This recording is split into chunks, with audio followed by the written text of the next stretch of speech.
Hello everyone, it's Christy from Christy's Beautiful Life, and I thought while two of my three monkeys were asleep this morning, I would go ahead and share with you something that has been requested, is how I use the toilet paper roll to create layouts like my circles with my mixed media. So let me just grab the layout to kind of remind you.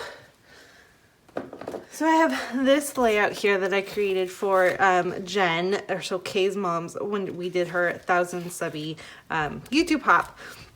I created all of these circles with a toilet paper roll because it just keeps it really neat.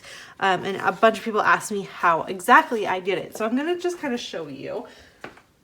Now, I do it this way because I don't have a circle stamp or anything like that. So if I want circles that are in mixed media form, this is how I do it. Now there's a couple ways you can. I honestly, guys, I place it down. I pick whatever color it is that I want. Let me find a color I actually want to use here. Maybe I'll do a blue one. Whatever color I want. And I just simply spray. And you have to make sure that if you want darker, if you want light, you just do one spray. I mean, it's very basic. There's nothing super technique driven about it, other than the fact that it keeps it mostly circular and it keeps it clean from splatters going all over the place. There's a couple things you could also do, like where you sprayed it. If you wanted a different look, you could have a little bit of your mixed media in a bowl or something, and you can dip it, and it will give it a completely different look, right? So it'll give it just a circle effect instead of being inside. So there's different ways to play with it.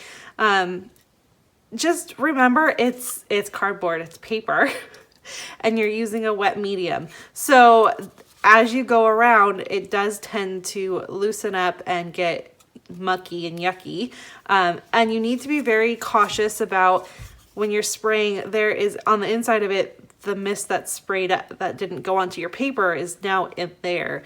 So when you go to spray a different color, sometimes they can bleed in together. So just try to do the same colors or colors you know that will look okay if they mix well on one side, and then flip it to do the other side, or have multiple ones of them to go ahead and do that.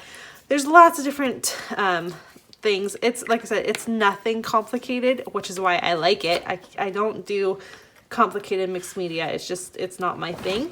But for example, like I have this really dark purple that with the blue would probably look really cool. So if I went like, I don't know, but it's different saturation. So I have to be really light with that. If I did that dark, you see how, and this one's so bad it's sprayed anyways. So if I wanted it really dark, however, it would be like, it's dark. So you could mix it and dab it and give it a cool different effect too.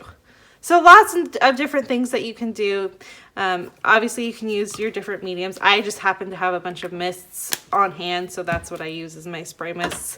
Again, it's super not complicated, but it's a really great way we all have them lying around, right? We all have to use toilet paper. So if you like to have your mixed media clean, you don't like to get a bunch of junk on your hands, I recommend this way of doing it. It's really fun. You could, if you want to make sure that your circles are lined up, just simply, with a pencil, trace with a pencil and a ruler a couple lines so your circles are within those lines, and that would keep it nice and neat and just have fun. So I definitely recommend you give it a try. It is a really fun technique.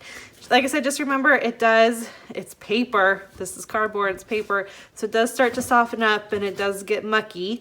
So maybe have one or two on hand, depending on what colors you're planning on using and whatever. But have fun. I'm sure you could even you could probably cut it and keep going one way.